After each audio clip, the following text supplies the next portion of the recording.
నమస్కారం అండి ఏబి వెంకటేశ్వర గారు. నమస్కారం శ్రీనివాస్ గారు. ఐ థింక్ లాస్ట్ ఒక 4-5 వీక్స్ నుంచి అసలు మీరు చాలా యాక్టివ్గా కనబడుతున్నారు. ఎక్కడ ఏప్రిల్ 13వ తారీఖునే నా ఫస్ట్ పబ్లిక్ అపీరెన్స్ అయింది. 13ఏనా? అయితే 4-5 నాకైతే weeks అదేదో ఒక 4-5 వారాల నుంచి అంటే ఎక్కువగా చూస్తున్నట్టున్నా వీడియోస్. ప్రాబబ్లీ ప్రతి ఛానల్లోనూ ఐ థింక్ ఈ మధ్య ఇంటర్వ్యూలు అవన్నీ డిస్కషన్ జరుగుతున్నాయి కదండి. సో ఆఫ్టర్ రిటైర్మెంట్ తర్వాత మీరు ఒక మిషన్ పెట్టుకున్నారు. రైట్. కానీ చాలా కొంచెం పెక్యులర్గా ఉంది, చాలా యూనిక్గా ఉంది. అసలు జగన్ నెవర్ అగైన్ రైట్. అంటే ఒక పర్సన్ మళ్ళీ రాకూడదు అని ఎవరో కూడా నాకు తెలిసి ఒక పర్పస్ పెట్టుకుని ఒక మిషన్ లాగా స్టార్ట్ చేసిన ఇది చూడలేదు ఎప్పుడు కూడా. ఏంటి అసలు జగన్ నెవర్ అగైన్ అంటే? ఇప్పుడు ఆయన ఒక మాజీ ముఖ్యమంత్రిగా చేశారు. తర్వాత చాలామంది ఏమంటారు, ఆయన ఏదో 2,50,000 కోట్లు పేద ప్రజలకి డిస్ట్రిబ్యూట్ చేశారు. తర్వాత 40% ఇంకా ఆయనకు సపోర్ట్ చేసే ప్రజలు ఉన్నప్పుడు ఎందుకు ఈ జగన్ నెవర్ అగైన్ అనే ఒక పర్పస్ని మీరు క్రియేట్ చేసుకుని ముందుకెళ్తున్నారు?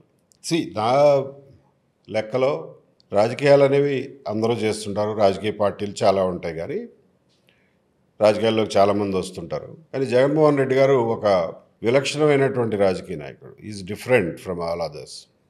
ఆయన ఒక గోల్ పెట్టుకుని రాజకీయాల్లోకి ఎందుకు వచ్చాము అనేది విషయంలో ఆయన క్లారిటీ ఉంది. ఆయన ఎందుకు వచ్చారు అన్న విషయంలో నాకు క్లారిటీ ఉంది. ఓకే. పూర్తి క్లారిటీ లేనిది చాలామంది ప్రజలకి అని నా ఉద్దేశం. సో ఆ ఉద్దేశం. క్లారిటీ ప్రజలకు ఇచ్చిన తర్వాత ఆ, ప్రజలు నిర్ణయించుకోవచ్చు ఓకే. వాళ్ళకి ఆయన కావాలో వద్దు అనేది. సో నా మిషన్ ఏంటంటే ఆయన ఏమిటి, what kind of a person is, okay. ఆయన క్యారెక్టర్ ఏంటి అంటే ఆయన పర్సనాలిటీ ఏంటి. పర్సనాలిటీ అంటే అదొక విభిన్న క్యారెక్టర్స్ యొక్క చాలా ఆస్పెక్ట్స్ ఉంటాయి పర్సనాలిటీలో. యాటిట్యూడ్స్ ఉంటాయి, సిచ్యుయేషన్కి ఎలా రెస్పాండ్ అవుతున్నారు. యాటిట్యూడ్స్, హిస్ థింకింగ్ ప్రాసెస్, ఆయన లైఫ్లో పెట్టుకున్న అంబిషన్స్ కానీ, behaviour is the outward expression of a personality. Correct. But personality is something which you don't see. So personality is made up of your character okay. and your attitudes, your thinking process, your memory, your various aspects are there in personality. It's also dynamic. So దాన్ని వివరించి చెప్పడానికి ఇప్పటి వరకు ఎవరు కూడా సక్సెస్ఫుల్గా చెప్పలేదు అనేది నా ఉద్దేశం. ఓకే.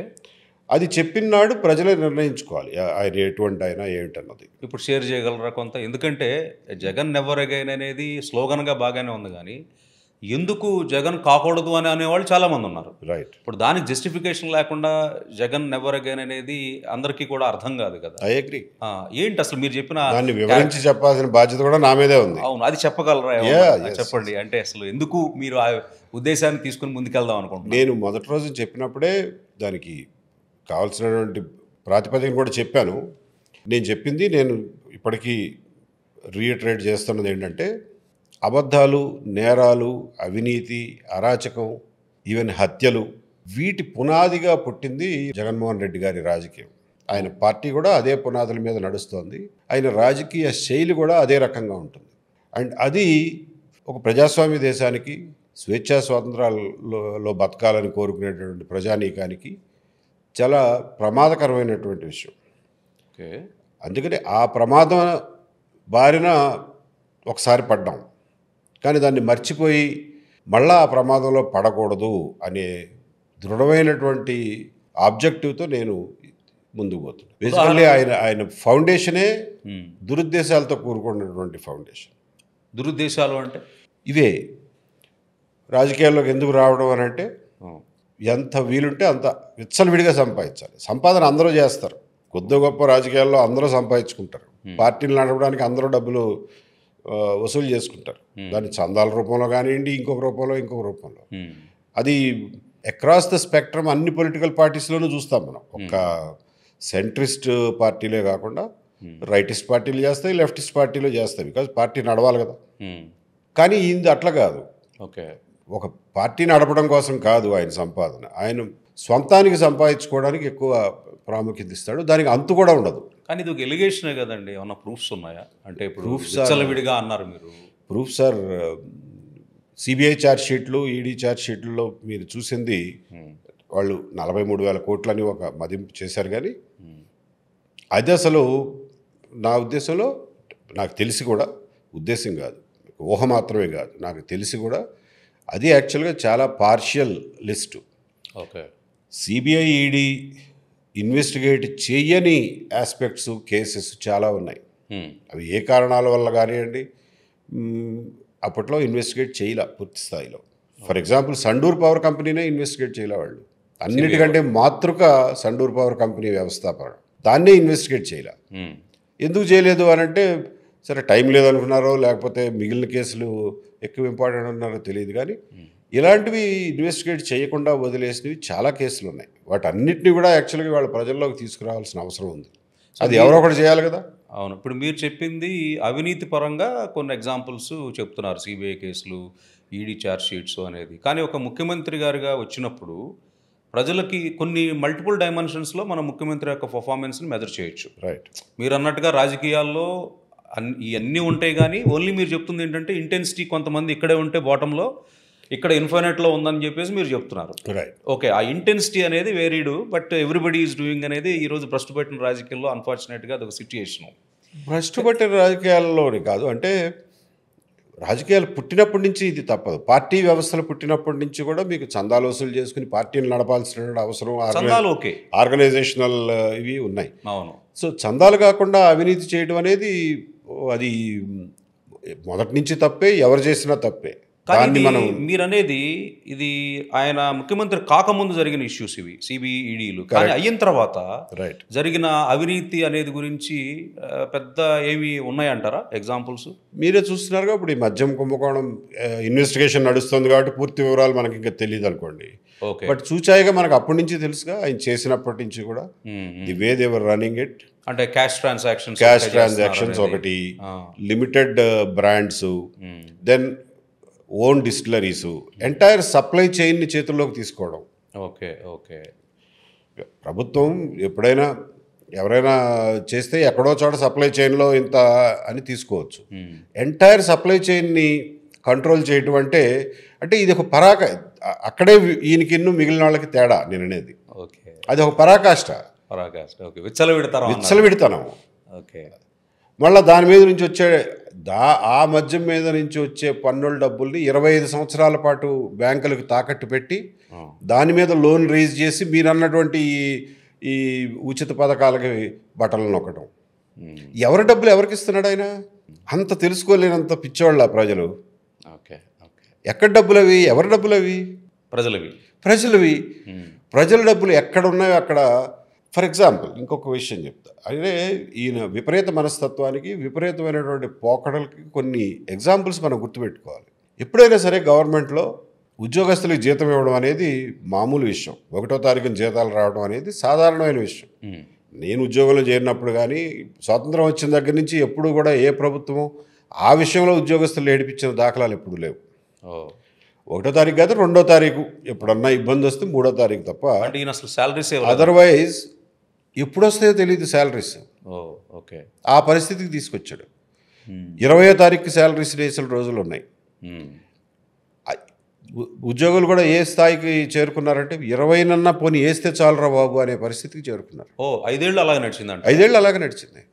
తర్వాత ఉద్యోగస్తులు ఫర్ ఎగ్జాంపుల్ ఈ 2004 తర్వాత భర్తీ అయిన వాళ్ళకి కంట్రిబ్యూటరీ పెన్షన్ స్కీమ్ అని ఉంటుంది, సిపిఎస్.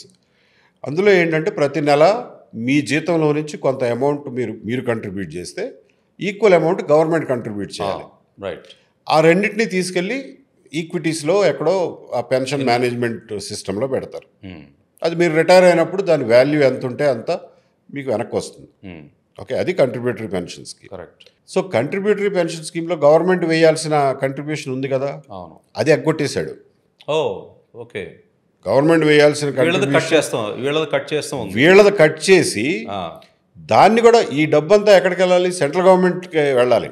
ఓకే, ఈ ఫండ్ మేనేజ్మెంట్ కోసం.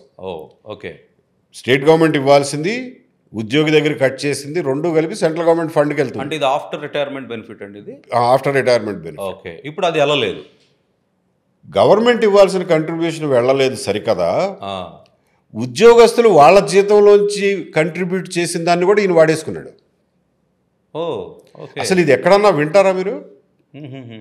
ఓకే, అంటే ఇలాగే 5 సంవత్సరాలు అంటే 1 సంవత్సరం అటు ఇటుగా 2 సంవత్సరాల క్రిందట ఇవ్వాల్సిన డబ్బు వాడేసుకున్న డబ్బులు ఇవాళ వేస్తారు. ఓ ప్రయారిటీస్ వాళ్ళ ఏవో ప్రయారిటీస్ ఉంటాయి అక్కడ. ఏం ప్రయారిటీస్? బటన్ నొక్కాలిగా, బటన్ నొక్కడం. ఓకే, మొత్తం అసలు ఎవ్రీథింగ్ ఈస్ మొత్తం బటన్ నొక్కడం. Okay okay. మెడికల్ యూనివర్సిటీ ఉంది, ఎన్టీఆర్ హెల్త్ యూనివర్సిటీ, లేకపోతే మామూలు ఇంటర్మీడియట్ బోర్డు ఉంది. వాళ్ళు అవన్నీ కూడా ఇండిపెండెంట్ ఆర్గనైజేషన్స్. వాళ్ళవంటూ కొన్ని ఫండ్స్ తయారవుతాయి. ఏంటంటే మెడికల్ యూనివర్సిటీలో అయితే ఆ ఫీజుల్లో నుంచి ఇంత పర్సంటేజ్ అని చెప్పి వాళ్ళు రిజర్వ్ ఫండ్లో పెట్టుకుంటారు. ఓవర్ ఏ పీరియడ్ వాళ్ళకి రిజర్వ్స్ అక్యూములేట్ అవుతాయి.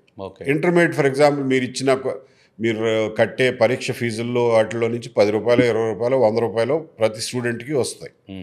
అవి లక్షల్లో స్టూడెంట్స్ ఉంటారు కాబట్టి అది కొన్ని కోట్లలో జమ అవుతాయి.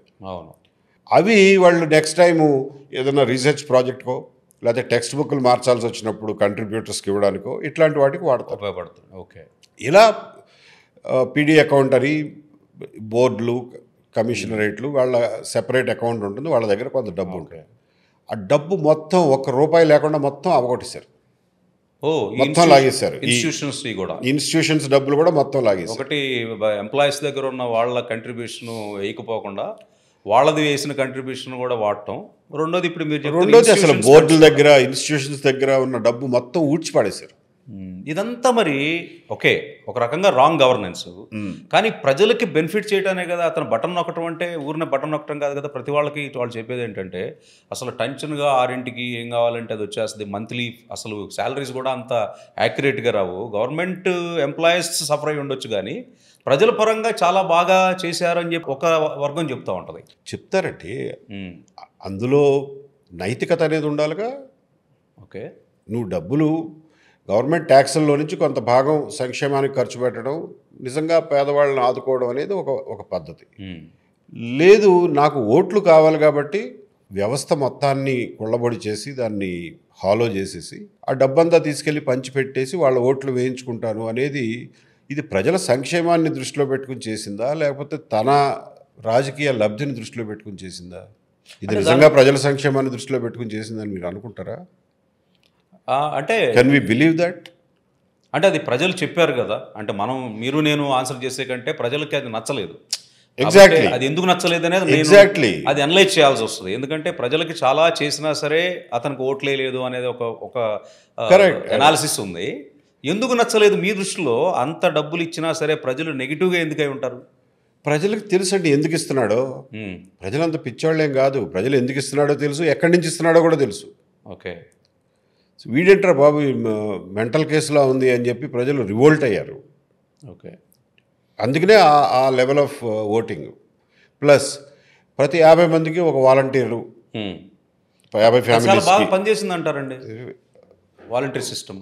ప్రతి 50 ఫ్యామిలీస్కి ఒక వాలంటీరు. వాడు ఎంతసేపు వీళ్ళ మీద నిఘా, ప్రజల మీద. వీడు ఎక్కడికి పోతున్నాడు, అపోజిషన్ పార్టీ ర్యాలీకి ఏమైనా పోతున్నాడా, వీడి స్కూటర్ మీద స్టిక్కర్ ఏముంది, వీడి ఇంటి మీద జెండా ఏముంది, వీడి ఇంట్లో ఎవరి ఫోటో ఉంది, ఇది వాళ్ళకు చెప్పినటువంటి మెయిన్ కార్యక్రమం. పాలిటిక్స్ అది లీడ్ చేశారంటారా? ఒక వెంజెన్స్ ప్రతీకార రాజకీయాలకి. Yes, vengeance politics. ఎవడో నోరెత్తకుండా చూడటానికి ఇది ఒక ఆర్మీ లాగా తయారు చేసుకున్నారు. గ్రామాల్లో జనం భయపడిపోయేవాళ్ళు. అసలు ఏదన్నా మాట్లాడాలన్నా ఎవరింటికి ఎవరు వెళ్ళాలన్నా కానీ భయపడిపోయే పరిస్థితి. అంత అబ్జర్వేషన్, సీసీటీవీ కంటే కూడా ఎక్కువ. సీసీటీవీ కంటే ఎక్కువ. Okay, what kind of independent country? Freedom of choices, తర్వాత ఫ్రీడమ్ ఆఫ్ స్పీచ్ రెండు పోయినాయి అంటారు. ఆయన మీటింగ్కి పెడితే వీడు 50 మందిలో కనీసం ఒక 20 మందినో 30 మందినో జమ చేసి తీసుకెళ్ళాలి. వాడి బాధ్యత అది మీటింగ్కి. అందుకే కదా ఆయన మీటింగ్ చెప్పడం మొదలెట్టగానే జనం వెనక నుంచి పారిపోయేవాడు. చివరికి వాళ్ళకి ముళ్ళ తీగలేయటం, పరదాలు కట్టడం, కందకాలు దోవేదాకా కూడా వెళ్ళారు. అవును, మీరు లా అండ్ ఆర్డర్లో ఇన్ని సంవత్సరాలు ఉన్నారు కదండి. మీరు అక్కడ ఒక బిహేవియరు, యాటిట్యూడు చాలా మాట్లాడారు. ఈ చెట్లు కొట్టడం, పరదాలు కట్టడం అనేది మీ అబ్జర్వేషన్ ఏంటి అసలు? అంటే చెట్లు కొట్టడం అనేది ఏంటి, ఈ పరదాలు కట్టడం అనేది ఏంటి అసలు? ఎందుకు ఆ సిచ్యుయేషన్ వచ్చింది? అతను ఏమన్నా భయపడ్డా, లేకపోతే అతని మీద ఏమన్నా ఇంటెలిజెన్స్ చెప్పిన దాని ప్రకారం జాగ్రత్త పడాలని పోలీసులే ఆ విధమైన ఇది పెట్టారా? చెట్లు కానీ ఇవి కానీ మీ ఉద్దేశం ఏంటి, మీ అబ్జర్వేషన్ ఏంటి? ఎందుకంటే you are in that space for a long time. Right. లాజికల్గా ఆలోచిస్తే ఆయనకి స్పెషల్గా వచ్చిన థ్రెట్ అయితే ఏదీ లేదు. మిగిలిన చీఫ్ మినిస్టర్లు ఇప్పుడు చంద్రబాబు నాయుడు గారి మీద అలిపిరిలో అటాక్ జరిగింది. ఆయన మీద ఓపెన్గా మావోయిస్ట్ పార్టీ వాళ్ళు స్టేట్మెంట్లు ఇస్తూ వచ్చారు. ఆయనకున్న థ్రెట్ లెవెల్ కంటే ఈయనకి థ్రెట్ లెవెల్ ఎక్కువ ఉంది మావోయిస్టుల నుంచి అని చెప్పి నేనైతే అనుకోవడంలా. వాళ్ళ ఇంటెలిజెన్స్ డిపార్ట్మెంట్ చెప్పిందని కూడా నేనైతే అనుకోవడంలా. Okay okay, because it's common sense. Okay, మరి ఎందుకు ఈయనకి పరదాలు చెట్లు కొట్టేయడం అని అంటే he suffers from some acute paranoia. తను ఎవరు హామ్ చేయడానికి ప్రయత్నం చేస్తున్నారు అనేది ఆయన మైండ్లో బలంగా పడిపోయి ఉండొచ్చు. Okay, so is not able to come out of it. లేకపోతే పచ్చటి చెట్టు ఎవడైనా కొట్టేస్తాడండి? ఎప్పుడన్నా మనం అత్యవసరమై ఇల్లు కట్టుకుంటున్నప్పుడు లేకపోతే ఇల్లు ఎక్స్పాండ్ చేస్తున్నప్పుడు ఒక చెట్టు కొట్టాలంటే మనకు మనసు చూపమంట. అట్లాంటిది అన్ని చెట్లు కొట్టుంటారు మీ ఉద్దేశం? ఐ డోంట్ నో, అసలు ఆ పేపర్లో చదవడమే తప్ప నేను ఫిజికల్గా చూడలేదు. కానండి కొన్ని వేల చెట్లు కొట్టేశారు కదా. దాని ఈక్వల్గా ఏమన్నా ఎక్కడన్నా ప్లాంట్ చేశారా? వాళ్ళు ఏం చేసినా ప్లాంట్ చేశారన్నది మనకి ఎక్కడ కనపడలా. సో అసలు అవసరం ఏముంది? Okay, it's like A paranoid అంట. పారానాయియా, హీ సర్టన్లీ హ్యాస్ పారానాయియా.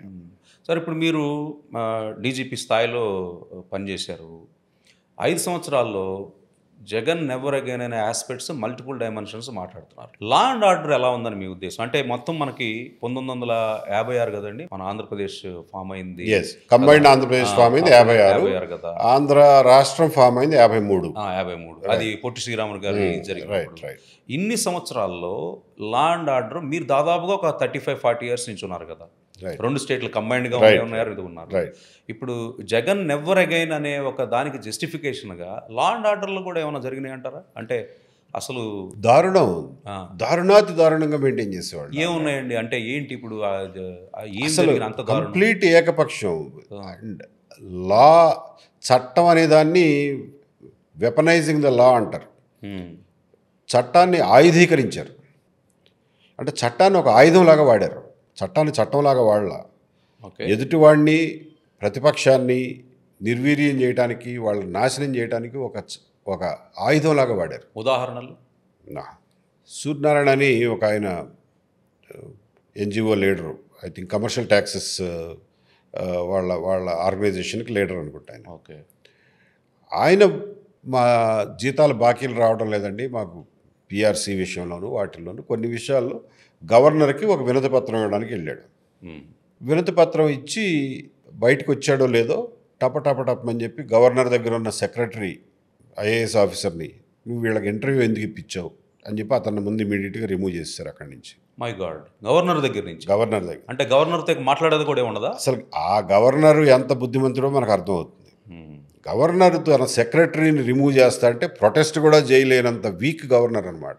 ఎందుకు రిమూవ్ చేస్తున్నారంటే నువ్వు అక్కడికి ఇంటర్వ్యూ ఇచ్చావు కాబట్టి, అపాయింట్మెంట్ ఇచ్చావు కాబట్టి నీ సెక్రటరీని రిమూవ్ చేస్తున్నారు. ఆ గవర్నర్ నోరు తెరిచి అడగాలి కదా, ఏమిటయా నా సెక్రటరీ నాకు పని చేయాలి కానీ అపాయింట్మెంట్ ఇస్తే నువ్వు రిమూవ్ చేస్తావు, ఆయన ఇష్టం.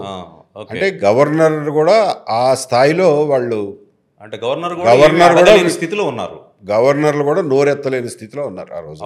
ఆ రోజు భయం అంటారా? భయం అని నేను అనుకోను. ఏదో తగలబెట్టారు వాళ్ళకు కూడా, ఏదో బటన్ నొక్కుంటారు ఎక్కడో.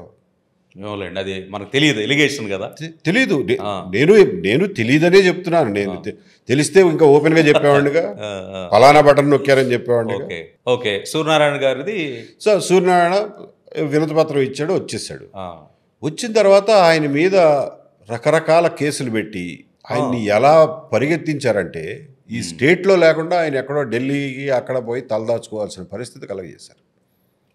ఆయనకి ఫోన్ చేసి నువ్వు అరగంటలో మేము చెప్పిన పని ఏదో ప్రెస్ మీట్ పెట్టి చెప్పమనో ఏదో చెప్పి కౌంటర్గా మేము చెప్పింది చెప్పకపోతే you are a dead man. My god అని ఫోన్. అంటే ఇదంతా పోలీసు వాళ్ళు చేస్తారా లేకపోతే పోలీసులు చేస్తారు? కర్మకి పోలీసులు చేశారు. పోలీసులే థ్రెట్ చేసేలా చెప్తారు. ఓకే, అంటే rowdyism entered into this law and order system. My god. Okay, అంటే that is what is weaponising the law. ఏముంది మన చేతుల్లో, ఏదో ఒక పిచ్చి కేసు పెట్టడానికి ఎంతసేపు పడుతుంది? ఆ కేసు పెట్టడం వాటికి పరిగెత్తించడం. మొన్న నేను అటెండ్ అయ్యాను ఆ కేసు, ఎమ్మెల్సీ అనంతబాబు కుర్రాన్ని మర్డర్ చేసి ఇంట్లో డోర్ డెలివరీ చేయడం నిజమే. అంత ఓపెన్ గా ఎలా చేయగలుగుతారు? చేశారు. పోలీసులు అంతా ఏం చేస్తున్నారు? అదే చెప్పేది. పోలీసు వ్యవస్థను ఏ స్థాయిలో పాడు చేశారంటే ఆ అనంతబాబుని రక్షించడానికి అనంతబాబు నిందితుడు, ముద్దాయి, ప్రథమ ముద్దాయి, అతను చెప్పిన స్టోరీని ఎస్పీ ప్రెస్ మీట్లో చెప్తాడు. ఇలా ఇలా జరిగింది అని చెప్పి స్క్రిప్టెడ్ అనంతబాబు స్క్రిప్ట్ ఎస్పీ చదువుతాడు ప్రెస్ మీట్లో. అండ్ కేసు అంతా అలాగే బిల్డ్ చేసుకొచ్చారు. నేను మనం చెప్పింది అదే, ఇంత లోపభూయిష్టమైన ఛార్జ్షీట్ని, ఇంత దారుణమైన ఇన్వెస్టిగేషన్ నేను ఎప్పుడు చూడలేదండి. ఇది 2 రోజుల్లో కొట్టేస్తారు కేసు కోర్టులో పెడితే. అందులో పనికొచ్చే సాక్ష్యం ఏం పెట్టలా వీళ్ళు. అసలు అది ప్రూవ్ చేయగలిగిన కేసునే ఎస్టాబ్లిష్ చేయాల. అనంతబాబు చెప్పింది రాసుకున్నారు, దాన్నే ఛార్జ్షీట్గా చూపించారు. అయ్యో, ఓకే ఓకే. ఇప్పుడు అనంతబాబుని అరెస్ట్ చేశారండి. అరెస్ట్ చేసిన తర్వాత 15 రోజుల లోపల ముద్దాయి పోలీస్ కస్టడీ కోరుతూ మీరు పిటిషన్ వేయాలి కోర్టులో. ఓకే. వేస్తే వాళ్ళకు కూడా ఆపర్చునిటీ ఇస్తారు. పోలీస్ కస్టడీ ఎందుకు ఇవ్వద్దు అని చెప్పి వాళ్ళు ఆర్గ్యూ చేస్తారు. జడ్జి గారు ఆర్డర్ పాస్ చేస్తారు. 15 రోజుల లోపల ఇది జరిగిపోవాలి. అంటే కనీసం పిటిషన్ వేయాలి. ఓకే. నిర్ణయం 15 రోజుల్లో రావక్కర్లా. వీళ్ళు 15వ రోజున సాయంత్రం 4:50 వేస్తారు ఆ పిటిషన్ కోర్టులో. అంటే ఇంకొక 10 నిమిషాల్లో కోర్టు అయిపోతుంది అనగా. అది రాదు హీరింగ్కి. మర్నాడు జడ్జి గారు అంటారు టైం అయిపోయింది, 15 రోజులు దాటిపోయింది, సో పిటిషన్ రిజెక్టెడ్. ఓ, ఓకే. సో వీళ్ళు తూతూ మంత్రంగా దాని మీద ఏదో హైకోర్టుకి వెళ్తారు. అసలు నువ్వు 15వ రోజు దాకా ఏం చేస్తున్నావు పిటిషన్ వేయకుండా, కస్టడీ పిటిషన్ వేయకుండా? స్ట్రాటజీ ఇంత దారుణమా? ఓకే. ఏదో ఒక 10 పైసలు మందం ఎవరికైనా హెల్ప్ చేయడం అర్థం ఉంది. అసలు 100కు 100% ఒక హత్య కేసుని ఇలా మాఫ్ చేయడానికి కోసం ఎంటైర్ వ్యవస్థను వాడడం అనేది పోలీస్ చరిత్రలో ఎప్పుడు జరగల. అంటే ఈయన దృష్టిలో పోలీస్ డిపార్ట్మెంట్ అనేది తనకు మాత్రమే బాధ్యత వహించాలి తప్ప ప్రజలకు కాదు, చట్టానికి కాదు, కోర్టులకు కాదు. కానీ వాళ్ళు ప్రతిపక్షంలో ఉన్నప్పుడు కూడా, అధికారంలోకి రానప్పుడు వాళ్ళు ఇవి ఎలిగేషన్ చేశారు. ఇంటెన్సిటీ తక్కువ ఉండొచ్చు. ఏది పోలీస్ అంతా కూడా, వ్యవస్థ అంతా కూడా సీఎం గారు చెప్పినట్టుగా చంద్రబాబు గారు కనుసరణలు నడుస్తుంది. ఓకే, మిమ్మల్ని కూడా అనేవాళ్ళు. ఏదన్నా ఇన్స్టెన్స్ చెప్పాలిగా. ఇప్పుడు నేను ఇన్స్టెన్స్ చెప్తున్నా, 2 చెప్పాను మీరు అడగంగానే.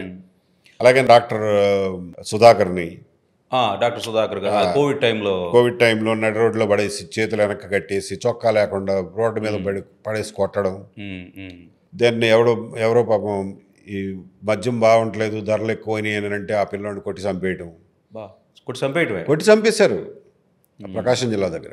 అంటే ఇదంతా ఇప్పుడు పోలీసులు అంటే, నేను అన్నమాట రైట్ కాకపోవచ్చు, అంటే ఒక వెన్నుముకలేగా పనిచేస్తున్నారా? అంటే డీజీపీలు కానీ వీళ్ళందరూ నెక్సెస్ అయిపోయారన్నా మీ ఉద్దేశం? అంటే రాజకీయ పార్టీలు వచ్చినప్పుడు ఇంటెన్సిటీ తక్కువ ఉండొచ్చు. మీరు అబ్జర్వ్ చేస్తే ఏ రాజకీయ పార్టీకి వచ్చినా సరే పోలీసులు, ఈ టాప్ కాప్స్ కానీ వీళ్ళందరూ కూడా కొంత అలైన్మెంట్ వచ్చేస్తుంది. Right. Unfortunate or fortunate, policy alignment ఉంటే okay, but soft corner is towards the ruling party and bit of a harsh corner towards the rival party.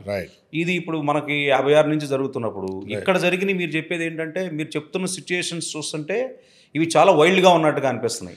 అందుకనే నేను జగన్ ఎవరగైన్ అనేది మహానుభావ. ఆయన ఒక విపరీతమైన మనిషి, మామూలు మనిషి కాదు.